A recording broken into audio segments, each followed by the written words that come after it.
Let me tell you about that spot. That company had a hard time understanding my thought process and who I was.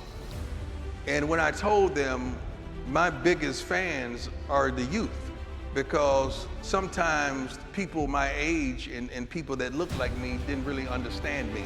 So I need to appeal to the youth, because the youth was the one going out there telling mommy, daddy, I want those shoes. Wow. I need you to buy those shoes. So my marketing hat was always on, even at an early age, in an early stage of my life. And I was always comfortable around kids. So it's not far-fetched to understand why I'm coaching right now, because I have an affinity for kids and trying to progress them to be professionals, not just professional football players, but professionals, period. I wish the day that the draft was held, the next day we had a corporation in the Fortune 500 draft. Because see, I want my kids to be out there. Not just my biological kids, but my kids that play for me at Jackson State. We got 97% of these kids that are not going pro. What's going to happen to them?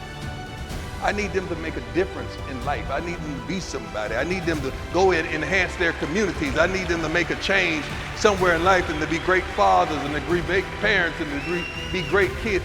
That's the mindset that I have for my youngsters. If there's, yeah, give it up. Exactly.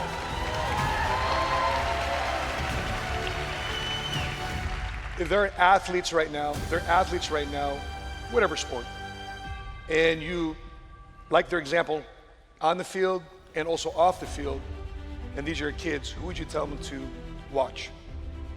Jesus. Best player. A great recruiter, I hear. Yeah, but see, oftentimes you got to understand those things that you see, those things that you clap for, those things that you cheer for, those things that you idolize, they're not role models, they're models playing a role.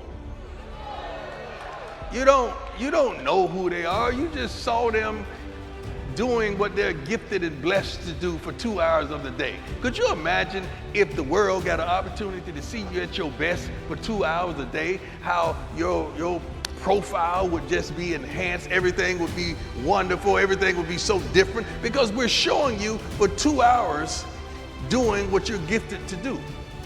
But what happens to the other 22? See, that's where the problem occurs. That's where the trappings of life occurs. And so oftentimes we do fall into those trappings.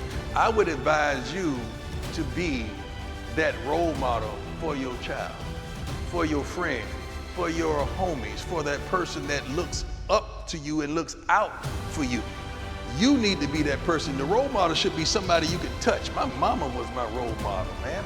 My mama was that. My mama was all that in a bag of chips and will cuss you out to this day and not stumble over a word. My mama worked and made sure ends saw one another, although they never met. My mother, even when I made it, she never asked for mink coats and gold chains and diamonds, although I got that for her. She's on her third home now, never asked for one. Because she was old school. She just wanted what was best for me.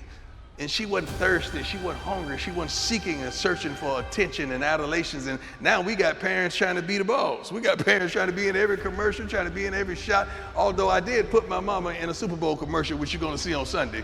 Yeah, awesome. I had to make her do that. But it's a different game out there, so we got to be careful who we're calling role models. But I truly believe the role model you should be able to touch. You know, when did that change for you? Because, you know, we all seen you with the chains, the jewelry. That was image. That was image. Something you could imagine. That was not me. See, I'm a marketer.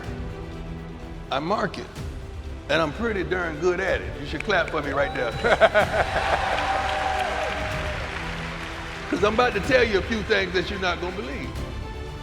I created that persona. I created that character. I'm from Fort Myers, Florida. Anybody in from Fort Myers? Okay, let me tell you something, baby. When we grew up, the drug dealers were the guys. The rappers were the guys. What did they have?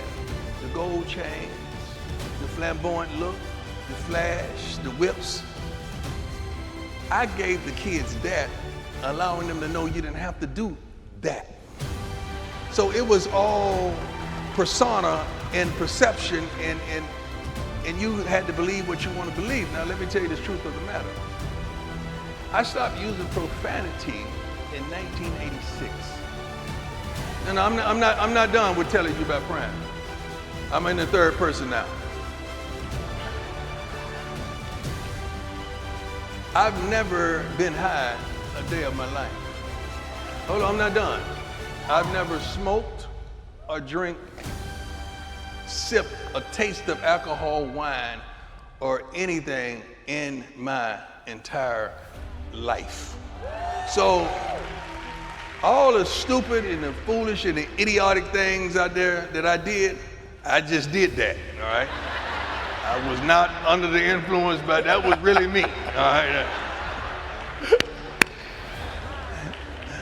But that was all image, just to bring attractability, just to bring something to a position that people had never seen before. That's all that was.